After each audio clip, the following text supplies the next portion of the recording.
Good day, everyone. Today I will be describing my story sketch. We will start off with the first page, which contains Act 1.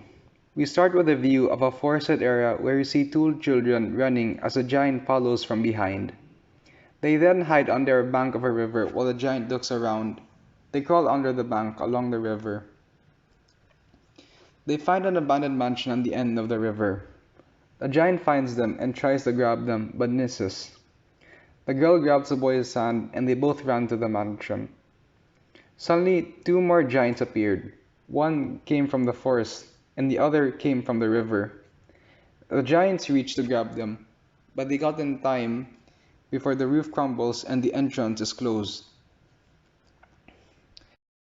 For the next two pages, we will cover Act 2. We begin with the girl waking up with her head on the floor. She sits up to find herself surrounded by piles of rocks. She digs through the rocks to get out. Then she hears a call from her friend. She crawls to his voice until she finds him. She finds him unconscious with a broken leg, so she binds it before dragging him to the hole. She arrives only to find it covered again. She keeps digging with her friend close by her until a tunnel opens for both of them. She drags him to the hole, but the roof starts to crack and rocks fall.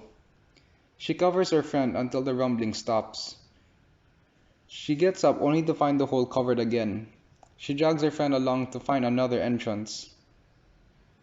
She exits another hole to find themselves in a wide open room. In the middle, she finds a large hole in the roof with a ladder leading to it. She ties her friend to her back and starts to climb. Suddenly, a shadow covers her. She looks up to find one of the giants looking down on her. It tries to reach for her, but she lets go and they both fall. In the final page, we then have Act 3. The whole, har- the whole house starts to shake and more rocks fall. The two hide under a boulder while the rocks begin to crack. Soon, a portion of the wall breaks and an opening reveals. She looks down on her friend, who presents her with a smile before closing his eyes. She runs to the opening without looking back. She jumps out before the opening closes and falls into the river. While riding the current, she watches the giants staring the house. She washes in another bank down the river and catches her breath. She holds her hands close to her chest with a smile and tears from her eyes. And that is my story sketch. Thank you for listening.